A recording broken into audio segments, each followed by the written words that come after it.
Тимавы. Меня зовут Тейвил, и добро пожаловать в Грань. For English-speaking audiences, hi, and please don't forget to turn on these subtitles. We've meticulously translated everything from Russian into English.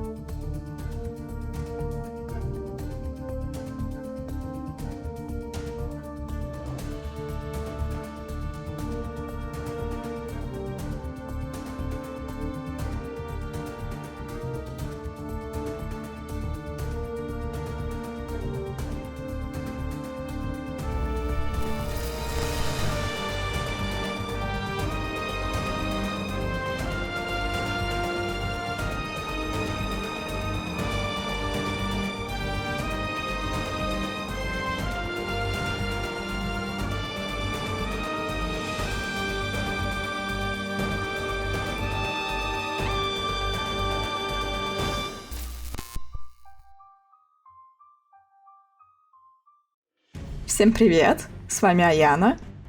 Мы выпускаем новые эпизоды «Превратности времени» раз в 2 недели по субботам. Не пропускайте!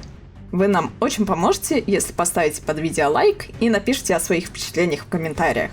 Каждый день мы также выкладываем новую информацию о сеттинге в различных соцсетях. Ссылки на них в описании к видео. Приятного просмотра!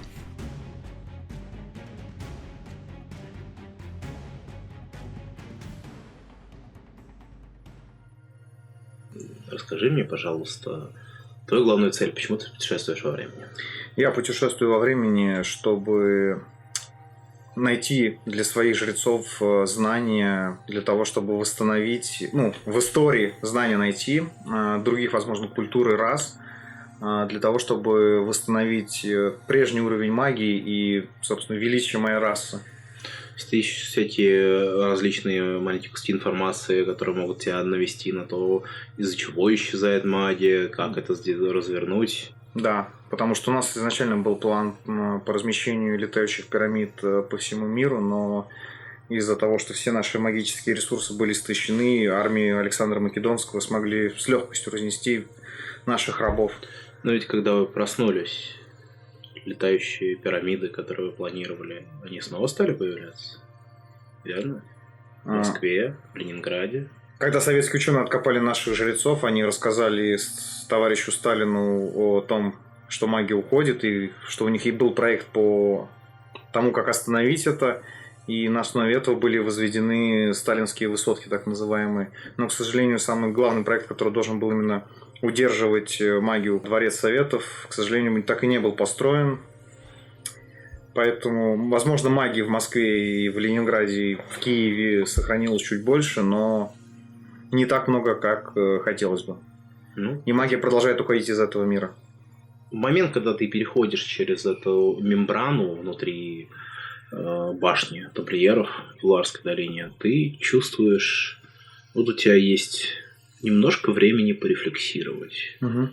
Что из того, что произошло за последние несколько дней, могло на тебя как-то повлиять, как-то расширить твой ореол знаний, или, может быть, у тебя появилась какая-то новая цель?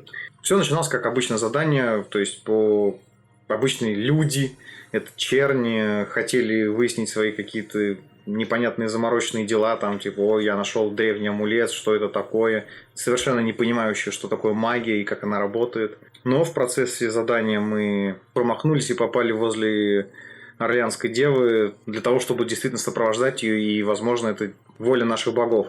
Ты начинаешь это воспринимать как диалог с собой.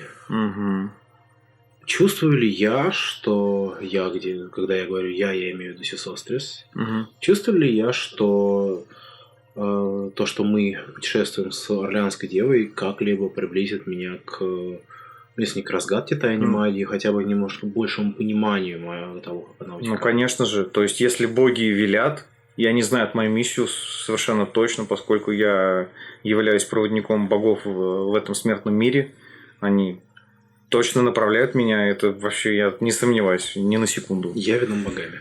Да, я ведом богами. Мембрана поддается, и ты оказываешься один в помещении, которое раньше было сокрыто за стеклом. египетским заклинанием Гора. И, оглядевшись, ты видишь много довольно таких различных предметов. Тот самый камень в колодце, который торчит в середине. Ты видишь стеллажи с книгами и столы для чтения, которые стоят полукольцом в этом помещении. Какой-то продолговатый цилиндрический предмет, как будто тубус. Выглядящий так, как будто он заварен.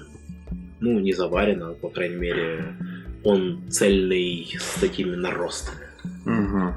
Вот такое можно добиться магии в том числе. Также ты видишь люк с большим красным крестом и рядом валяющиеся бумаги. Я осматриваю этот тубус, он мне выглядит знакомым. Возможно, у нас такое делали. Нет, это выглядит как, как несовременная технология, но технология средневековая. Можешь потрясти это и услышать, что там что-то внутри есть, но ты не видишь способов открыть его. Осматривая книги. Ничего знакомого тебе ты не видишь, но ты понимаешь, что это ряды огромных исследований магии тамплиерами. Так. На одном из стеллажей ты видишь 2 браслета, обмотанные длинной такой тканевой, можно сказать, тряпочкой. Так, я хотел бы взять осторожно эти браслеты. Я приоткрываю тряпочку, смотрю, что это за браслеты. Внутри они тоже перемотаны лентой такой, как будто друг с другом. Вот. И на этой ленте внутри что-то написано. Ну, пытаюсь осторожно, то есть с молитвами богам открыть. Это надписи на латыни и на древнегреческом. Я на древнегреческом. В обе стороны. Эти дивные артефакты были обнаружены в Святой Земле в 1170 году от Рождества Христова. Эти дивные артефакты позволяют достигать полного понимания всей речи, которую вы слышите, и делать так, чтобы ваша речь звучала как речь на языке того, кто слушает. Я смотрю. Однако у них есть один достаточно большой изъян. Ношение этих артефактов рекомендуется не более 8 часов, и даже в принципе его использование может очень сильно напрячь душу. А использование больше 8 часов, возможно, даже приведет к безумию. Эти браслеты убираю к себе в сумку. И начинаю дальнейший осмотр. Ты делишь мысленно стеллажи с книгами на 3 категории. Книги о местных заслугах тамплиеров, книги о крестоносных заслугах тамплиеров и книги об утечке. Утечке магии. Книги написаны, как и вообще, в принципе, большинство церковной традиции на латыни, но есть и экзерпты на древнегреческом. Что ты понимаешь, что браслеты те самые, которые ты нашел, они позволяют только разговаривать и слушать, не позволяют читать. В этих отрывках, в этих отрезках ты вычленяешь 2 очень важные точки. По мнению тамплиеров, по рассказам местного населения в Палестине, по каким-либо встречам, по каким-либо архивам, которые они раскопали, в том числе египетским более поздним, когда египтяне уже писали на греческом, стало понятно, что после утечки магии всегда поднималась борьба против владеющих магией. Серьезными, причем такими волнами. Либо, как рассуждает тамплиер, который это писал, люди почуяли, что маги становятся слабее, и налетели на них как коршуны, исцеляя, собственно, поле боя между магией и словом Христа убирая с него загнивающие трупы. Я беру это, где-то написано. Я беру тогда книгу. Там есть еще и некоторые интересные. Вот, я продолжаю искать. Здесь идет пересказ какого-то предания, собранного даже сильно до тамплиеров какими-то иудеями в Багдаде. То, что маги потеряли доступ к очередным своим способностям. В городе, как будто вдруг откуда ни возьмись, появился какой-то подстрекатель, который сумел раззадорить город на то, чтобы устроить охоту на ведьм. Успешно эта охота на ведьм прошла, а сам подстрекатель исчез, как будто ведьм. И последнее, наверное, что здесь вызвало у тебя интерес, это записи о неких двух палестинских деревнях, одна из которых... Это все на территории арабского халифата было. Одна из которых праздновала, прямо непосредственно праздновала утечку магии как таковую. Вот, устраивала гигантские празднества, которые собирали огромное количество народа вокруг. Несмотря на то, что в арабском халифате магия была в абсолютно нормальном состоянии, никто не притеснялся и так далее. А еще одна деревня неизменно умудрялась практиковать заклинания утекшего круга в течение еще где-то 40 лет, пока окончательно не выдохлись все их магические резервы. Единственное, что тебе известно, что есть два способа это делать. Либо какой-либо артефакт, созданный в эпоху того круга, включая это заклинание, либо использование жертвоприношений. Как это делали, например, в свое время в Темной Империи. Есть название этой деревни, называется оно Хатур, находится оно где-то к северо-западу от Иерусалима. Я хочу смотреть камень, который лежит по центру зала. Камень выглядит как такого песочного цвета. Песчаник? Да, это песчаник. Это песчаник, причем такое ощущение, что ты видишь даже немножечко место, где он скрепляется с другим куском песчаника уже внутри колодца, далеко, но туда рукой не достать. Провожу рукой по этому песчанику и... Аркан. Ты касаешься этого, ты чувствуешь латентную, глубоко закопанную магическую энергию где-то очень глубоко в этом камне. Я тогда сосредотачиваюсь и пытаюсь направить свою магию, которая у меня еще осталась, в глубину этого камня и наполнить, чтобы магией его насытить. Насытить, ага. И из-за этого я смогу почувствовать сильнее. То есть я хочу списать спелл-слот. Пытаясь передать энергию камню в камень, ты касаешься его. У тебя есть такое ощущение, что как будто ты проваливаешься, ты на мгновение чувствуешь, как будто ты находишься в временном потоке, а потом исчезло это ощущение полностью. Возможно, это один из якорей получается. Надо будет дождаться нашего навигатора. Я надеюсь, благодаря моим молитвам они выберутся оттуда. Я хотел бы посмотреть тубус этот, как бы этот металл, который вот цельно созданный из магии, либо сваренный из магии. Смогу ли я его как-то приоткрыть или... Investigation с добавленным туда тренингом аркана. Okay. Это еще +2. Вот это хорошо понял, слушай. 24. Нужно магическое слэшинг оружие, судя по всему, его можно будет отколупать. Собственно, снести. Тогда я достаю свой меч из камня солнца камня. Вот. И, делаю хороший мощный взмах. Ты бьешь по этому тубусу. Причем могу даже наполнить меч еще магией Ра. Booming Blade или Grimfall Blade. Да, именно магией Ра я хочу делать. То есть энергия солнца. Да. Ты ударяешь по тубусу, и меч проходит насквозь. И выходит оттуда. Коротаю время в молитвах и чтении книг. Находишь еще две очень интересные заметки. Одна отвечает четко на ответ, откуда здесь знак Гора, и это заклинание. тамплиеры разграбили свитки в захоронении на Синайском полуострове в 1179 году, когда иерусалимский король Балдуин преследовал Саладина, бегущего в Египет. Грязные варвары.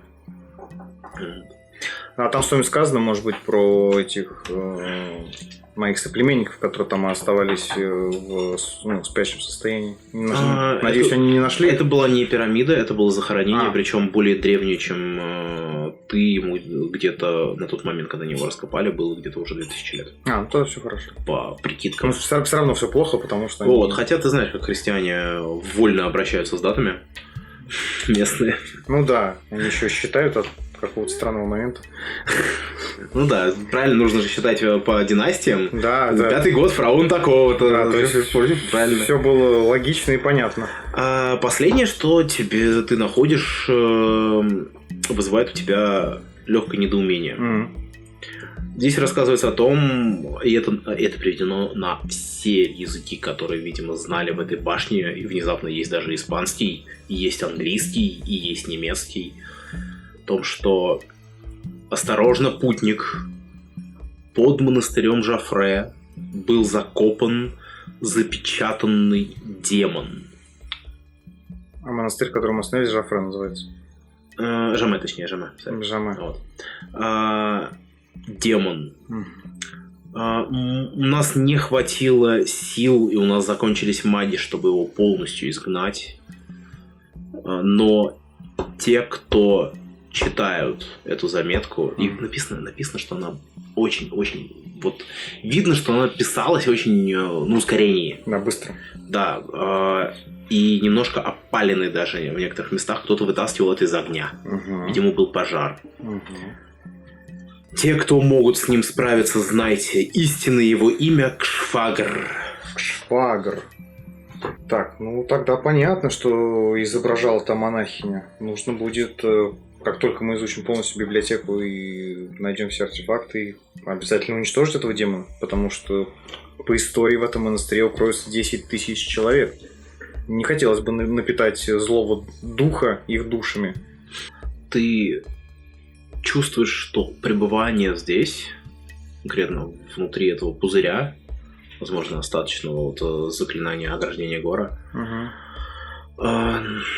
придает тебе сил и вызывает у тебя такое ощущение того, что ты становишься крепче, сильнее. Собственно, это все-таки самое близкое, как ты смог прикоснуться к своему народу. Ну и к своему богу. К своему богу, да, к твоим богам. Вот. Ну, я, собственно, продолжаю, стою и молюсь, благодарю Гора за те силы, которые он наделяет меня, и надеюсь, что я буду нести его волю дальше в этот мир. Ты чувствуешь, как будто ты можешь встать и топнуть ногой так, чтобы целый мир сотрясся. Я не буду здесь пока топать ногой, чтобы целый мир сотрясся, но я чувствую, что эта сила наполнила меня, и я благодарен Гору за это. И, собственно, буду теперь ждать и дальше молиться за своих, за свою подругу и своих рабов. Ты замечаешь какое-то движение снаружи, как будто твои сотрудники, возможно, там снуют, ты не можешь различить, там какие-то тени буквально. Хочешь проверить? Да. Ты выходишь, и вы встречаетесь. Ну что, господин Куницын, расскажите ваш секрет. Его дочь погибла. Погибла в террористической атаке на московский театр, в котором в тот момент ставился мюзикл «Нордост». Что он хочет сделать с этим? Любыми способами вернуть ее к жизни. Эти мысли, как такой короткий момент саморефлексии, проносятся по твоей голове, когда ты пересекаешь эту самую мембрану и оказываешься в пустом, нет, полном различных предметов, но пустом в смысле того, что кроме тебя там никого нет, помещении башни. Это помещение выглядит, таким полукругом, там довольно много стеллажей с различными книгами. Видно, что здесь несколько читальных столов, и на одном из них лежат какие-то листы. Вот. Также здесь есть люк с большим красным крестом и тоже раскиданными, другими уже раскиданными листами вокруг. Некая металлическая цилиндрическая конструкция, которая лежит, как будто подвешенная в стороне ближе к стене. Ну, вот этот самый камень из колодца, торчащий посредине комнаты. В первую очередь Максим подходит к вот этой двери, которая... Или это люк, который перечеркнут крестом. Там поднимаю одну из бумаг, которые лежат рядом. Судя по всему, это фрагмент какого-то текста на испанском, на латыни, на греческом, на английском, на... Ну, староанглийском. На французском, на немецком. Читаешь какой текст? Ну, те языки, которые я знаю, это английский и немецкий. В принципе, оба предложения говорят одно и то же. Не открывать эту дверь ни в коем случае. Результат эксперимента с воскрешением. Я подхожу к тому, что, собственно, висит вот этой цилиндрической непонятной вещи. Пытаюсь осмотреть ее. Во-первых, понять, как она висит. Она предела... Ну, там специальные такие штучки, в которые нам вставляются полукруглые клипсы такие к стене прибиты. Вбиты в камень. И ее можно так вот вытащить. Она похожа на тубус. Окей. Проблема этого тубуса в том, что у него крышка, ну, как будто приплавлена вот так вот. Можно назвать приварено, можно приплавлена магией, но главное, что она приплавлена. Ну, во-первых, я пытаюсь снять эту вещь, просто поставить ее. Во-вторых, собственно, кончиком лезвия я пытаюсь поддеть, собственно говоря, приплавленный шов, чтобы понять, как минимум, это может быть свинец, который будет намного проще мечом так взрезать. Или это более твердый металл, который мечом взрезать уже не получится. Ты... Ну, это своим вот этим вот мечом, который... Да. Ты видишь, как кончик его немножко загорается магическим таким светом. И он как будто проплавляет внутрь. На что Максим, глядя на клинок, удобный инструмент, и начинает, собственно говоря, вскрывать консервную банку. Вскрывать сей тубус. Внутри лежит свернутая бумага, большой такой фрагмент. Если развернуть, оно получается примерно такого размера. Я его на полу разворачиваю. Собственно, естественно, зажигаю налобный фонарик, чтобы мне было удобно. Вот, и смотрю, что, собственно, на данном... Это бумага, пергамент, бумага? Это, ну... Да, это, знаешь, это пергамент именно. Окей, хорошо. И что на этой бумаге? На этом пергаменте?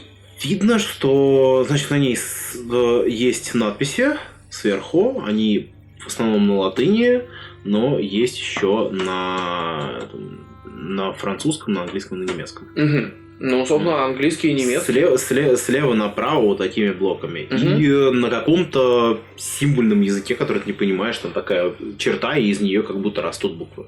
Ну, я думаю, что я все-таки более-менее видел болливудоподобные фильмы, поэтому я способен понять, на каком языке. Хорошо, но это санскритическое письмо, конкретно какой язык ты не можешь понять. Ну, естественно, я просто понимаю, что это где-то в районе Индии. Также все остальное, это вот сверху именно надписи, перед тем, как ты прочтешь, все остальное является картой. Мне нужно, чтобы ты хотел сказать geography check сделать, но нет, сделай просто, ну, наверное, давай history будем. Ты видишь море, и ты видишь сушу. Море на севере, суша на юге, причем море занимает где-то 1/3 этого всего дела. Вот. И куча надписей, именно на французском, но большой крест отмечен на каком-то одном месте. Собственно, поехали. Надпись? Да, на французском. Руан. Ну, то есть... Ну, ты это читаешь как Ройне. Я, на самом деле, смотрю на карту на предмет наличия на ней отметок, названий городов, может быть, которые я хоть раз где-то слышал. Там целый... Да, хорошо, да. Слышал, видел... Можем... Является ли Куницын военным энтузиастом? Да. Конечно. Тогда кинь history с адвантажем. Ага. Вот, другой тест. О! И это 18. Присмотревшись, поняв очертания, найдя определенное место, где во время Второй мировой войны была высадка, ты понимаешь, это Нормандия. Нормандия. Ну, конечно.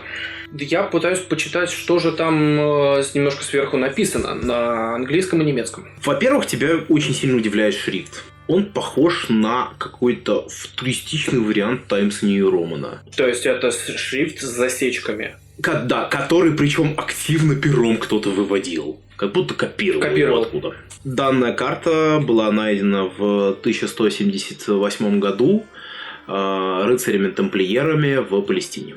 Надпись «Руан», а рядом целые 2 огромных столба грузнейших римских цифр. Это иначе назвать нельзя, там, потому что это именно римские цифры. То есть очень много... МЦ, вся вот эта вот радость, ты как бы можешь сесть и попытаться расшифровать. При этом это написано рукописно шрифтом, который копирует современный Times New Roman. Я бы сказал, даже немножко футуристичный. Выразимся так, шрифт немножко изменился, и тем он кажется немножко более удобным. Вполне вероятно, будущие тайм-тревелеры тоже решили попрыгать. И причем сильно дальше, чем прыгаем мы сейчас. И при этом, мало того, еще и забыли там карту. Я пытаюсь понять, что же там в плане цифр. Цифры, ты сидишь и начинаешь их, собственно, переписывать. Кидать на расшифровку римских цифр человеку, который учился в советской школе, даже в российской школе, мне кажется, не надо. Советской. Вот. Советской школе. Я к тому, что не надо. Первый сет цифр 911-912. Второй 1430-1432. Третий 1944-1945. Четвертый 2020-2022. И пятый 2115-2117. И вот рядом с Руаном есть вот эта самая красная точка, которая стрелочками ведут к этим цифрам. Конфликты. Конфликты в этих местах. Там еще есть надпись на латыни, вот ее ты не можешь... Я переписываю побуквенно. К себе просто побуквенно переписываю эту надпись на латыни. 44-45 я прикидываю, высадка в Нормандии, как раз американская снайпер, это было как раз в районе 44 года. То есть это отметка определенной точки и ее и года, в которых эта точка играла некую роль в военном конфликте.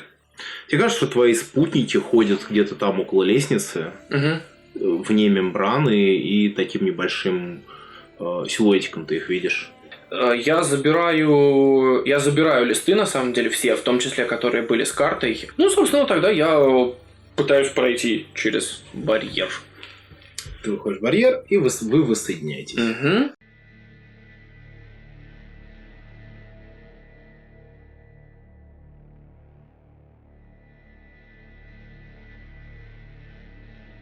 Аяна, дочь одного из народов Северной Америки, расскажи мне, пожалуйста, про свой секрет. Аяна не то чтобы секрет, цель ее в том, чтобы найти, как бы это банально не звучало, философский камень и с помощью него создать панацею от достаточно известной современной болезни и иметь с этого славу, деньги и желательно, чтобы больше не работать. Никогда, особенно вот теперь. Понятно. В общем, ты из тех, кто желает просто в какой-то момент сколотить состояние и больше ничего не делать. Ну да, или делать что-то. Не станет ли ей скучно, если она это найдет? Нет, все еще есть скучная бумажная работа. Хорошо. В момент, когда ты переходишь через мембрану, тебя вталкивает в это помещение, и ты, осмотревшись, видишь в нем, в принципе, примерно все так, как ты видела. Единственное, что кажется, что, возможно, чего-то, что ты видела до того, как ты зашла, перестало быть там видно. как будто либо иллюзия какая-то лежала, либо еще что-то, но чего-то стало больше, чего-то меньше. Просто перебирая руками книги, может быть, есть какая-то потайная комната, которая открывается книжечкой. Ну, в рандомном порядке совершенно. Хорошо. Пытаешься какие-либо книги открывать, закрывать. Вот. И в какой-то момент, ну, это не потайной проход, но за книгой ты видишь, что что-то лежит. О, Мешочек. отлично. Тяну за мешочком. Мешочек кожаный, с кожаным же ремешком в него вдетым. Вот. Внутри что-то позвякивает. Позвякивает? Позвякивает. Хорошо. Не как монета, а как, знаешь, такой глухой динь-динь-динь. Вот. Такого типа. Ну, открывай мешочек. Ты открываешь мешочек и видишь там 5 черных переливающихся жемчужин. Знаю ли я, что это за жемчужины? Пытаешься, ты хочешь узнать, типа, что это за материал? Ну да. Ну, жемчужины, они есть жемчужины. Ради. Но для чего они используются вот в этом ключе? Ну, хорошо, ты...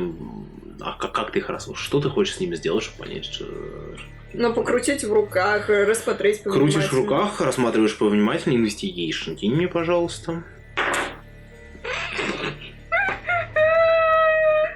А сколько у меня? 7. Ты понимаешь, что ты не имеешь ни малейшего представления, для чего их использовать, но ты видишь, что в каждой из них внутри, если очень сильно приглядеться, есть какой-то маленький фиолетовый свет. Такой огонечек. У меня с собой есть всякие алхимические скляночки, баночки и все остальное. Я тоже хочу попробовать расщепить на субстанции и более подробно узнать, что с ней. Хорошо. Alchemist Tools тени, это значит, что, грубо говоря, D20 плюс модификатор интеллекта плюс proficiency бонус, потому что у тебя как бы proficiency есть с этим делом. Да. Значит, ты начинаешь пытаться ее расщеплять. В какой-то момент в ней как будто появляется такая маленькая дырочка. И ты видишь, как оттуда что-то резко упархивает. Такое, знаешь, немножко блестящее, туманное. Куда-то наверх и рассеивается. И я понятия не имею, что это такое. Аркана чек. Сейчас кину сначала. Ты понимаешь, что из-за довольно сильного магического фона здесь ты конвенциональным способом смогла уничтожить магический предмет. Но у меня есть еще 5 таких предметов. 4 еще. Внутри мешочка ты также видишь замечаешь какую-то ниточку. Предположительно, который их связывает. Хорошо, просто надеваю на ниточку жемчужины, кладу обратно в мешочек и больше ничего пока с ним не делаю. Я иду к колодцу, где лежит камень. Ты подходишь к колодцу и вот видишь этот камень-песчаник, он явно очень прям хардкорно встроен в колодец. А колодец насколько глубокий? Ну, ты не можешь видеть дно, потому что как минимум там камень и темно. Но как минимум он такой же настолько же глубокий, насколько он выпирает из пола. Почему у меня с собой есть свечки? Просто бросаю свечку вниз тогда. Ты видишь там в очень большой глубине, довольно большой глубине, ряд каких-то бумажных свитков, вот так вот выставленных в ряд, которые... Ну, вот на них падает эта штука, свечка, да, огонь их касается, и они не загораются. Окей. А то сердечко уже ёкнуло. Хорошо. Свечка при этом продолжает гореть. Да. Она не ту. Мне хватит размаха крыльев, чтобы туда... Тебе не хватит места, чтобы туда протиснуться. То есть это вот как туннель. такого размера штучка, в нее ты свечку фиганула. То есть это совсем маленький. Да, камень почти полностью с прогалинами, конечно, но заполняет этот колодец. Ладно, давай, пусть у меня будет веревка с крючком. У тебя появилась, да, некая такая импровизированная удочка. Ты поддеваешь, и они аккуратненько вот в такой пирамидкой складываются, ты их поднимаешь, набор этих свитков, и там снизу еще какой-то мешочек висит, немножко тяжеленький, который тоже ты... Как утяжелитель для этой... Ну вот в мешочке явно что-то есть, но возможно он действительно используется как утяжелитель. Ну, я проверяю мешочек. Ты находишь там... еще какой-то жемчужину, в отличие от тех, которые ты находила, это не кажется магической, но зато кажется дорогой. Ты ее оцениваешь примерно в 100 евро. О, отлично. Очень много мышей можно на нее купить. И кладу ее отдельно себе в сумку. Свитки смотришь? Светки смотрю, конечно. Ну. На них же еще и свечка лежит там. Да, свечки ты вернула. Да, они не так сгорали. Со свечкой вот так Ну, раскрываю светки и смотрю. как ты думаешь, почему они не сгорали? Скорее всего, какая-то пропитка. Либо это не бумага. Возможно, они металлические. Нет, ты раскрываешь один и понимаешь, что это спелскроллы. Ну, Тоже хорошие вариант. тамплиерские спелскроллы. Насрал. То есть, как бы, если ты его напишешь на какой-нибудь обычной бумаге, то, естественно, же Да. сгорит. Но тут прям Да. магия. Вот. Ты находишь спелскролл, ты, ну, как сказать, ты расшифровываешь не то, чтобы кастовать, хотя и это в том числе, потому что, как бы, то, на чем написан спелскролл, обычно намного легче читается, чем обычный язык. Для тех, кто с магией касался. Поэтому ты считываешь, что это Ice Knife, Scorching Ray, Ray of Enfeeblement, Long Strider, Levitate. Читая этот свиток, да, очень полезно, спасибо. Прямо и попархивает крыльями. И Identify. Любой из них ты можешь как бы применять, как и любой можно их применять. Либо их можно также отдать вашему магу, который свой альбом для рисования их запишет, и это будет спелы, которые он сможет использовать всегда. Главное, чтобы были деньги. А они одноразовые, получается. Сами они одноразовые. Вместе с жемчужиной там еще есть бараний мочевой пузырь, наполненный какой-то синей этой жидкостью. Хочу пробирку взять, пробую и что-то, ну, идентифицировать, что это за жидкость. Это магические чернила. Ты оказываешься в ситуации, в которой у тебя есть куча свитков, один из которых Identify, и жемчужины, которые точно магический предмет, но ты не знаешь, что они делают. Identify... На это нужен реагент, да, жемчужина. Да. Стоимостью примерно 100 евро. Он Он не сгорает, он остается. Жемчужину тогда я эту использую. У меня как раз у меня много времени, аж целых 10 минут, чтобы попытаться... Хорошо. С этой жемчужиной Оценивая, расправиться. что это за жемчужины, пытаясь магически определить, ты понимаешь, что каждая из этих жемчужин, кроме одной, используется только один раз. Как, та, которая будет использована последней, будет перезаряжаться каждую ночь. В одной из жемчужин Greater Restoration, в еще одной из жемчужин Mask Your Wounds, в третьей жемчужине Shield of Faith, а четвертая жемчужина кажется тебе наиболее интересной. Просто по той причине, что эта жемчужина, судя по тому, что ты видишь и что ты знаешь, например, о той же самой алхимии, работает по принципу целого вороха заклинаний, которые тебе доступны или даже недоступны, ты о них слышал, но они как бы утекли. Вместе все это собирается в панацею, которая может излечить любую болезнь. Но только один раз. Черт. Или, если она будет использована последней, один раз в день. Прям я впечатлена. Вот все изыскания, что я потратила многие годы, оно передо мной, но... Да, как и говорил тот страж, это не совсем то, что я ожидала. Fast forward 20 лет, короче, Да. как Далай-Лама сидит, короче, Аракокра где-то в Гималаях, и приходят люди, раз в день она исцеляет им рак. Да, типа... И то одному человеку, да, это не сколотить состояние, боже ты мой. Если только не продавать это Да. услугу богатым людям. Да, но это все равно, это очереди, это с ним разбираться, блин. Общаться с людьми. Да. Ты видишь краем глаза, что ваши собираются неподалеку от лестницы, и пора отсюда уходить. Смотрю на эту кучу книг, которые я не могу прочитать, и захватываю какую-нибудь одну с собой и ухожу. Хорошо.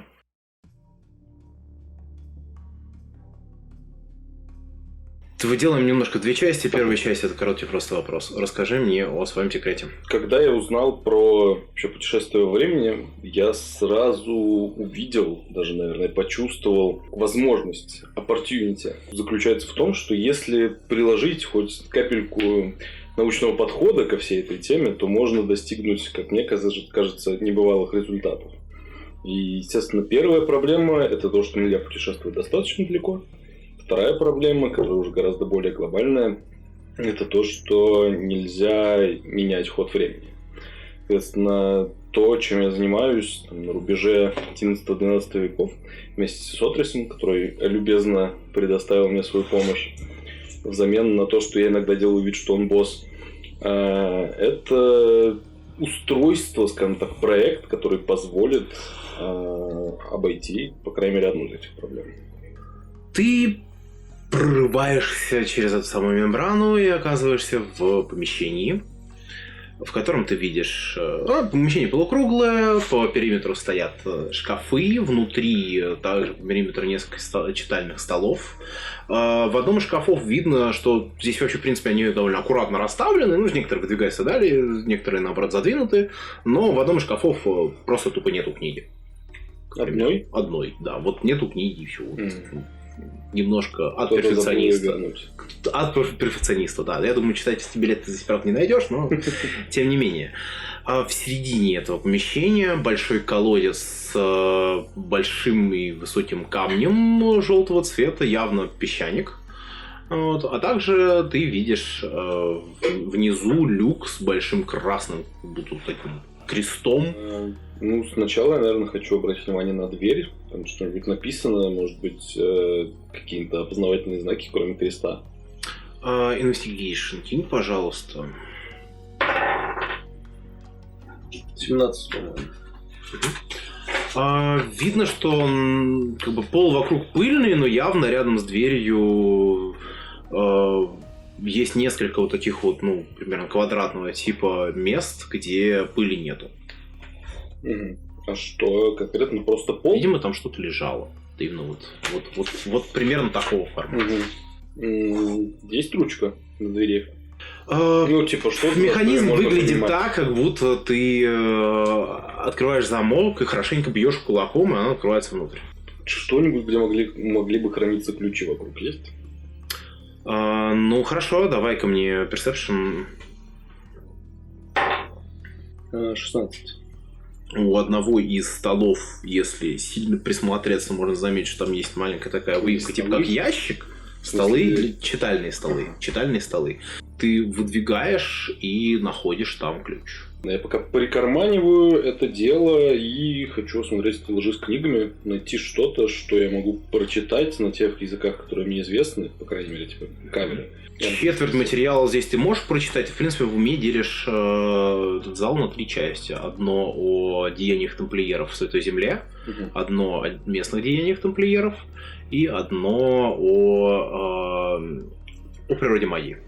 О природе магии. Я, наверное, достаю свой Tinker Tool, когда что-то в нем быстренько так набираю, навожу камеру на все это дело, и у меня на экране выступает перевод этих всех слов. Comprehend languages. И хорошо. Возможные причины утечки. Том 1, том 2, том 3, том 4, том 5, том 6, том 7, том 8, том 9 и том 10. Магия, которую мы утеряли, и хвала богам, и хвала Господу. И хвала Господу. Вот.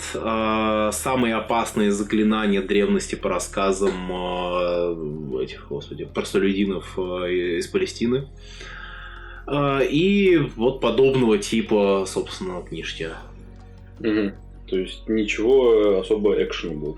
Ну, давай, может быть, я попробую пролистать томы причин исхода магии. Ну, сначала оглавление, и если там за что-то зацепится глаз, то может быть какую-то секцию.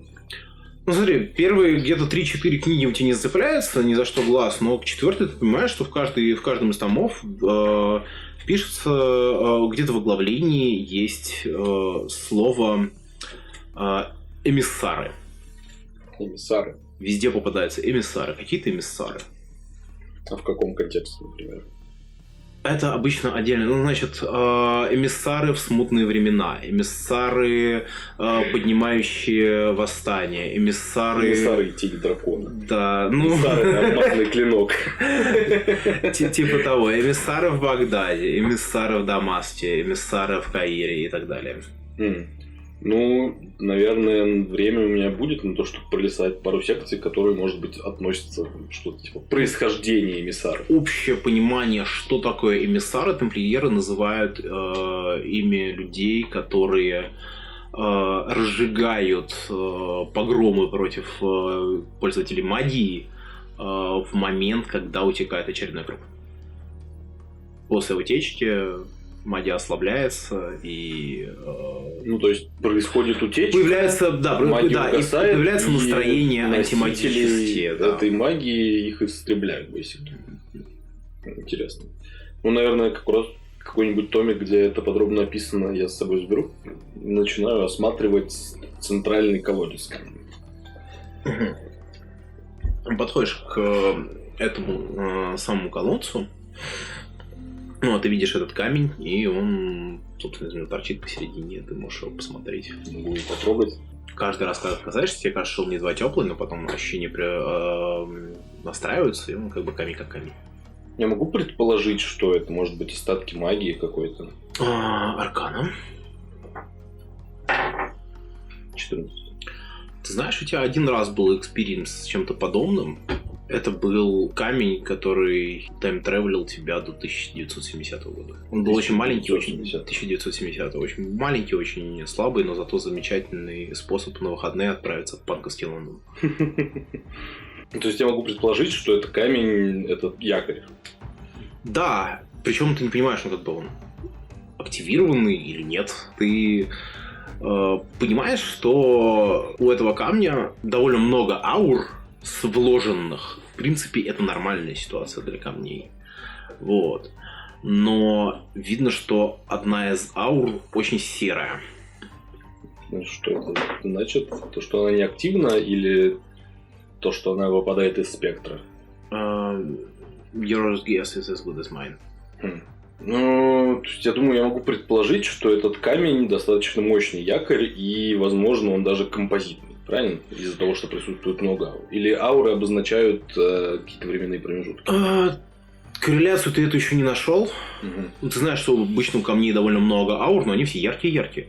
Угу. А здесь как бы они такие едва тусклые, а одна серая.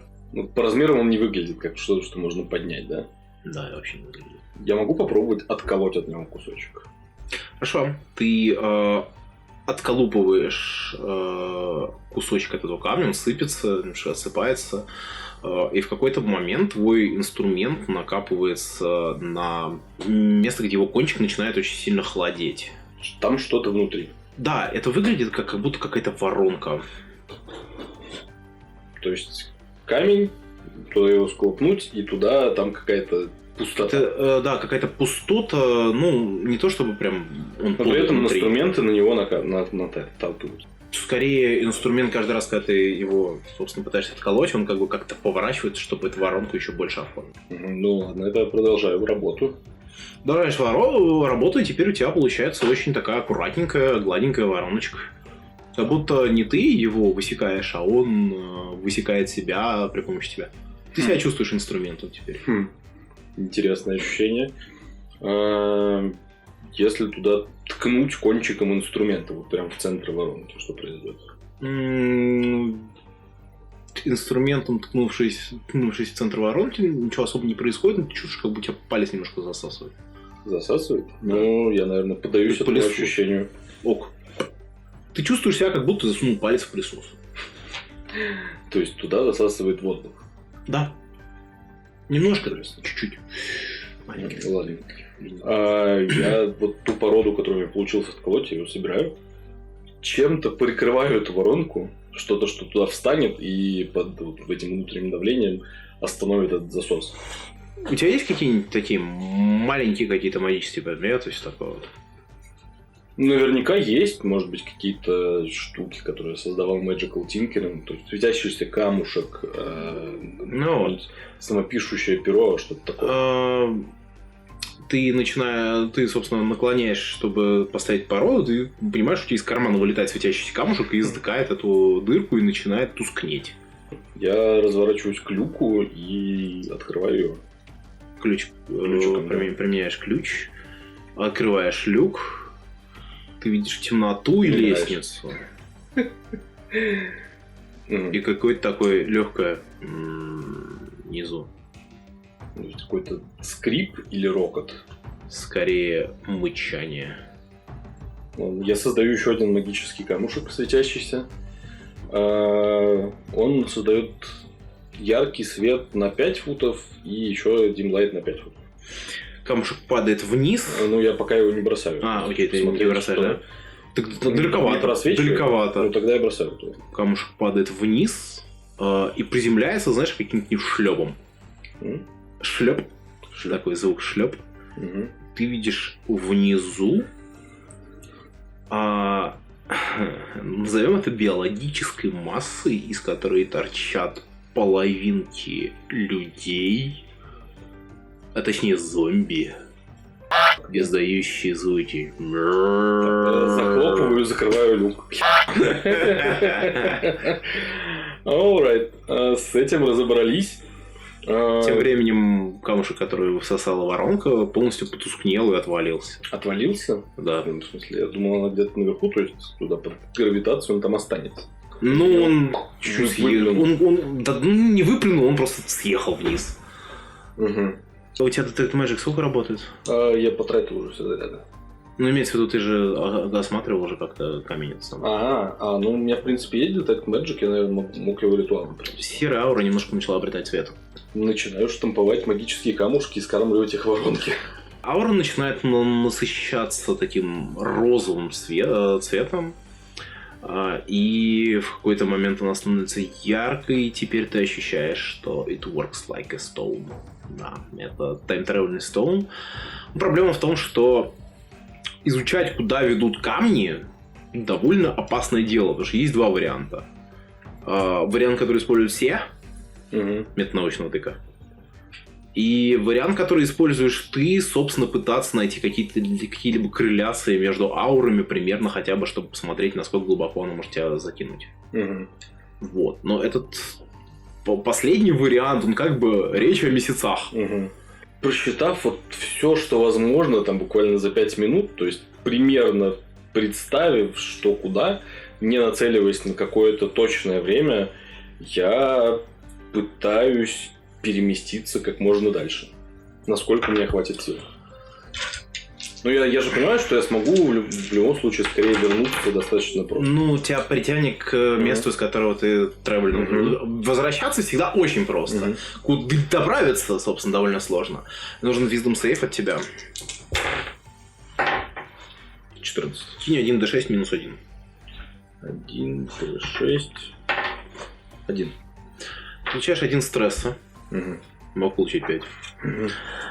Ты оказываешься в башне, но окружение как будто это какая-то другая башня. Совсем другая? И камень не изменился. Он не из песчаника, он теперь местной породы.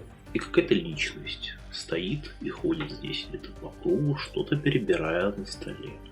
Ну, я все еще держась за камень такой. Понимаешь, что это глубокий старец. Бородище огромное, бровище. Вот. Хорошо, что инфаркт не хватил. Остроконечная шляпа. Сработало, говорит он. Как ты сюда попал? Тебя призвало? Ты понимаешь, что ты понимаешь его язык как свой родной. Я не сказал бы, что призвало, но я сюда перенесся сам. С помощью вот этого. Интересное заклинание получается, говорит он. Я искал чемпиона, который сможет отправиться на задание, говорит он. И тут появился ты. Интересно. Ну, возможно, это как судьба. имя твое? Реми. Реми. Очень странное имя. Это Саксов? Можно сказать и так. Хорошо. Саксов через некоторое время отсюда. Кстати, какой сегодня год от Рождества Христова? Но я не ожидал подобного успеха. Ты из грядущего. Нынче 793 год от Рождества Христова. Добро пожаловать в мою башню. Мою летнюю башню. Приятно познакомиться, меня зовут Мерлин.